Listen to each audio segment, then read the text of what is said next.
I'm probably getting ahead of myself. But NATO is even dragging neutral nations into its schemes like EU member states and Switzerland.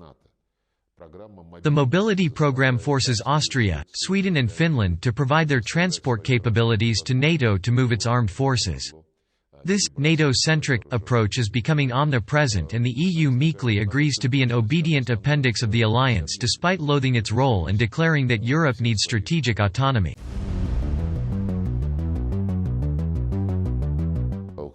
Then Ukraine, under President Yanukovych, simply decided to take a short pause before signing the association agreement with the EU, because it contradicted the already existing free trade area agreement in the Commonwealth of Independent States.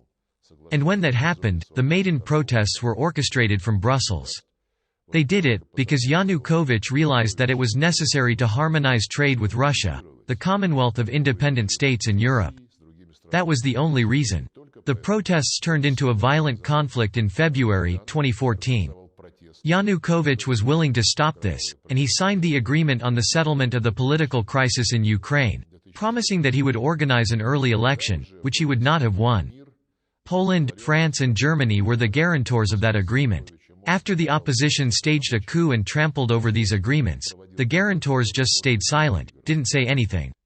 Or even welcomed these putschists taking power.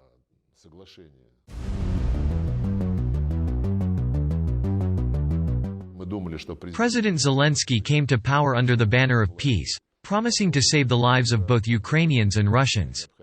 At the end of the day, however, he succumbed to the same anti-Russian sentiment as the Poroshenko government before him.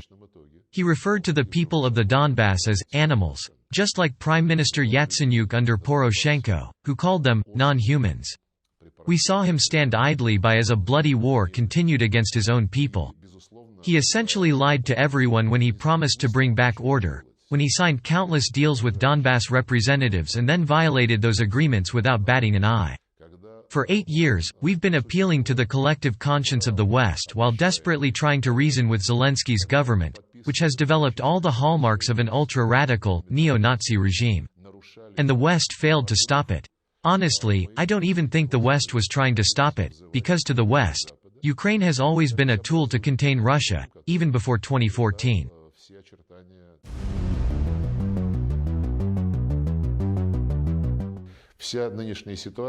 This entire situation has come about because the West refused to recognize that Russia has equal rights in constructing the European security architecture. This is also supported by the reaction of leading NATO countries, the United States in particular, to the initiatives put forward by President Putin last December. Back then, he talked about the need to act in good faith and honor one's agreements. More specifically, he was referring to the idea that any country, even when it chooses to join a military alliance, must never pursue any policy that would infringe on the security of any other country. That was a commitment approved and signed by the presidents and heads of government of all OSCE countries, and it is also enshrined in NATO-Russia Council documents. The West has flat out refused to comply with this principle. Then we heard President Zelensky say that if Russia continues pushing Ukraine to fulfill some of its obligations, he would consider the option of Ukraine restarting its nuclear weapons program. That was a step too far.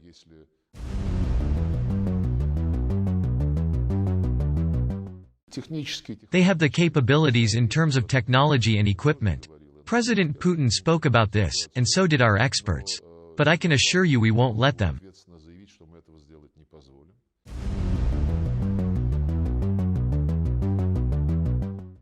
It's astonishing to hear what European and especially German politicians are saying now about their duty. Take Germany. My counterpart Ms. Baerbock said, as quoted by various media outlets, that Germany simply had to supply Ukraine with weapons, considering its historical responsibility. What does that mean? Does Germany recognize it as its duty and historical responsibility to support neo-Nazis? That's a strange connection there. And Ursula von der Leyen said that today the EU and Ukraine are closer than ever. Meaning what? I guess it means that if you're a Russophobe, a fascist or a neo-Nazi, you're free to do anything you want. This is the reaction to Russia restoring justice in Ukraine, But has there been anything remotely like this when hundreds of thousands of Iraqis, Libyans and Syrians were dying at the hands of the US and their enlightened democratic allies who sent their troops to fight wars thousands of miles away from their own borders? So for the US, a small vial and a claim that it's a national security threat was enough to justify the Iraq invasion. The US and Iraq, the US and Libya or Syria, they're so far away, and yet the US feels it has the right to do these things. No international bodies condemned these instances of groundless military aggression as a violation of international law. But look at the hysteria that started now as if on cue when it came to security threats to Russia that exist right at our borders.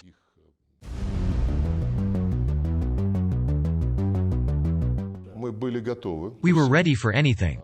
I had no doubts that the EU and NATO would obediently follow the USA, especially when the future of Nord Stream 2 became clear. It is obvious that this project played a key part, and it will go down in history as something that showed us the place of Europe, Germany in the international arena. Europe is completely dependent.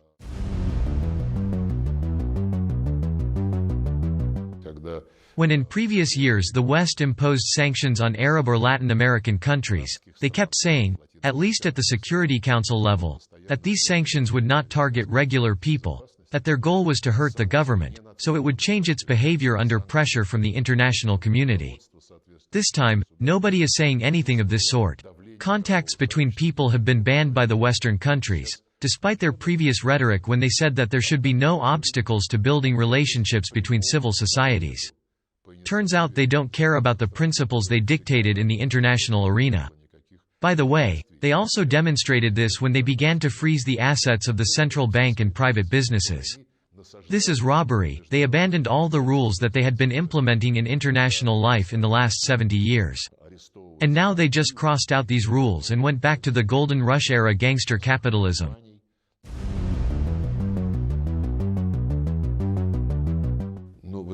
We saw how angry and aggressive the West was promoting its ideas of stopping Russia's influence. But we have friends and allies, we have numerous partners in the international arena that, unlike Europe and some other countries, didn't lose their independence and ability to put their national interests first. They are also under colossal pressure.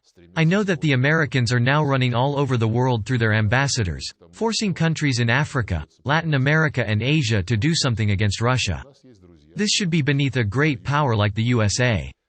There is no dignity in such behavior. But we are used to it. You know, we've seen this before, when partners used shady tactics and methods. We will manage. I am 100% sure.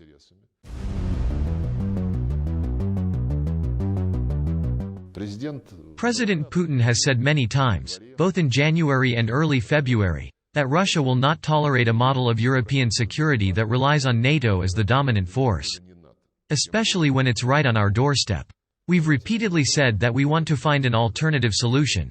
A solution that would reliably address security concerns of Ukraine, the nations of Europe, and, naturally, Russia. And that's the direction we should take. President Zelensky said that he was interested in security guarantees for Ukraine.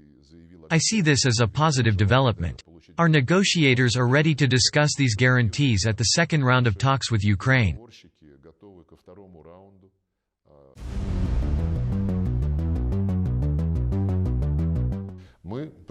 What we propose is an arrangement that will ensure the legitimate rights of all peoples living in Ukraine.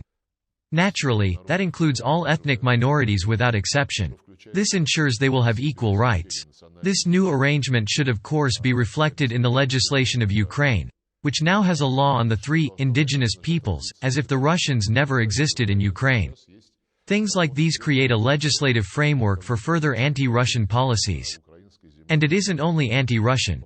This also concerns other ethnic and national minorities like Hungarians, Romanians, Poles, and Bulgarians.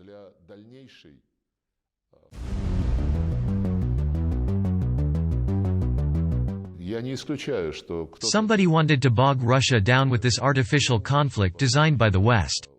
American political experts say it would allow the U.S. to fully focus on countering China. This cynical and totally neocolonial approach is very characteristic of our Western partners. This may be true, after all. But we were adamant in our attempts to avoid more bloodshed in Ukraine and prevent the country from becoming a foothold for future attacks against the Russian Federation regardless of the plans of the West. Our decisions were based on the situation on the ground. And the situation was concerning, mainly because the West was doing everything in its power to escalate the situation, making it more dangerous to Russia.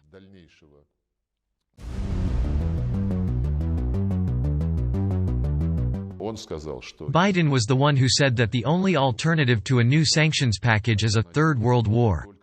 That's a strange way of thinking. He is a very experienced politician, regardless of what the US is now doing on the international stage. Last June in Geneva, he and President Putin once again affirmed what the US and the Soviet Union leaders stated back in the 1980s. In a nuclear war, everybody loses, so it must never happen. In January 2022, all 5 leaders of the permanent member states of the UN Security Council signed a collective statement expressing the same idea. So, if you ask a person if there was an alternative to sanctions, and his only alternative is war, he must realize that World War III could only be fought with nuclear weapons. But our Western partners couldn't let go of their old habits if they believed this could happen in spite of all 5 permanent UN Security Council members have declared they are against it.